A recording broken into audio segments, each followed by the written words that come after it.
We're here today for the beef market update on RealAgriculture.com with Ann Dunford from Gateway Livestock Exchange. Welcome today, Ann. Hi, Sean. Ann, it's been 2 weeks since we chatted last. Last Friday, the Canfax Cattle on Feed report came out for Canada. What did it tell us? Well, once again, placement smaller in the month of March, so now we've got our on-feed numbers continuing to drop below a year ago, 8 out of the last 9 months, I think, if you're keeping track.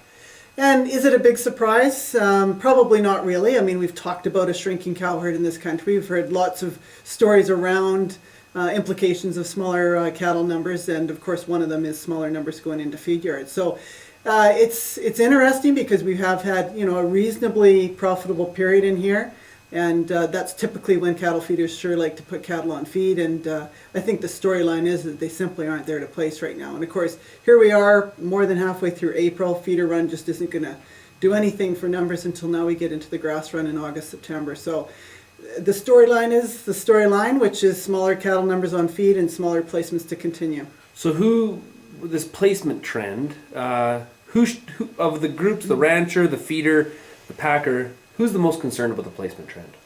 Well, I think anybody that operates on volume or on per head basis, so whether you're talking about a packing plant or a feedlot or a background or any of what we call the margin operators, obviously it's numbers that make the world go round in a lot of those circles. So, I mean, any of those are obviously going to have some concern, which of course goes back to the recent announcement of another packing plant closure here in Western Canada. Is there somebody in that group that's the most should be the most encouraged or the most optimistic about the lack of placements? Well, again, the cow-calf producer, and we talked about this all going through last fall, is going to be the beneficiary of smaller numbers and higher prices, especially when you're looking at the kind of situation we're getting into now. So, and again, it all comes. We've had an interesting scenario where we've had higher cattle prices and higher grain prices over the last several months. So some new things going on out there. It hasn't necessarily meant huge losses in the cattle feeding sector, whereas normally history would have said you have that kind of move in feed grain prices and higher cattle prices, and it means losses, and that hasn't been the case so far.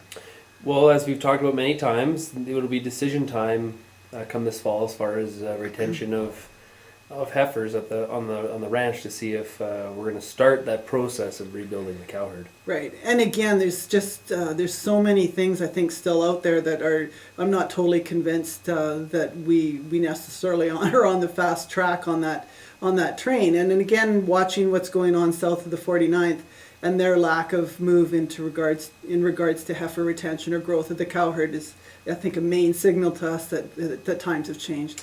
So you mentioned the U.S. south of the border. The USDA report comes out tomorrow. Mm-hmm. You've been hearing some speculation that some of those numbers are going to continue to be different than Canada. Yeah, very interesting. If you've been watching the U.S. cattle on feed reports over the last several months, we've seen this situation where there's been more placements and cattle on feed numbers staying above a year ago, and kind of going against what we've been hearing in regards to cattle supplies. U.S. cattle inventory reports at the start of this year, the number of feeder cattle outside of feed yards. So we'll see what the report comes off like tomorrow afternoon. Right now, the pre-report guesstimate, or what's in the trade, if you will, is a 4% increase in March placements. Again, what weight are they placed at plays a big part into where they're projected to come out. But at the same time, I know if we've got an increase in March again, after having, I think, 5 of the last 6 months being up, there's going to be somebody ask the question, how the heck can we do this when cattle numbers are smaller? So answer, I guess we'll wait and see what the actual number is before we get too far down the speculative road. But having said that, are we digging deeper into this feeder supply than we ever have before? I mean, so far you can make the math work that the cattle were there, but it means we're digging deeper than we ever have, and or have these numbers been deflated more than they reported, smaller than they probably should have been. Are they importing an odd, strange amount of feeder cattle out of Mexico? Well, good point. Mexican feeder imports are definitely up. Canadian exports obviously down on feeder cattle to the U.S., but Mexican imports are definitely up. But but not enough to exactly not enough to play into that factor. Okay, and as you mentioned there's a packer that closed their doors last week, or announced 2 weeks now. Yeah. They've shut down. Been a lot of talk about that. Speculation is there's an opportunity to reopen again as early as the fall. Maybe not this fall, but do you think that the doors are going to open again?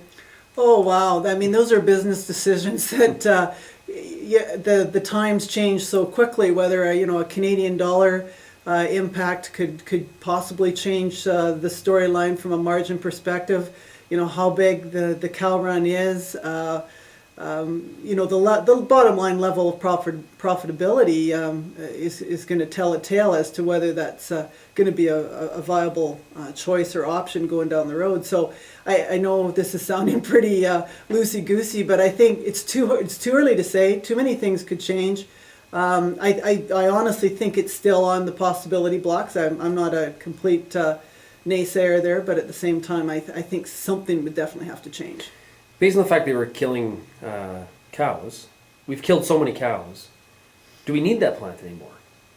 Well, from going back to how we started this chat today on the whole sheer tightness of numbers. I mean, we've said that all along that it's at some point here, whether it's a reduction on the number of live cattle that are still moving to the U.S., whether it's cows out of Saskatchewan or Manitoba, or there's still some fat cattle moving out of Western Canada into the U.S. So do we completely stop that flow and then those cattle stay here, or there's still going to be arbitrage between the two markets? So it's tough to make the argument to make them work 52 weeks of the year for sure.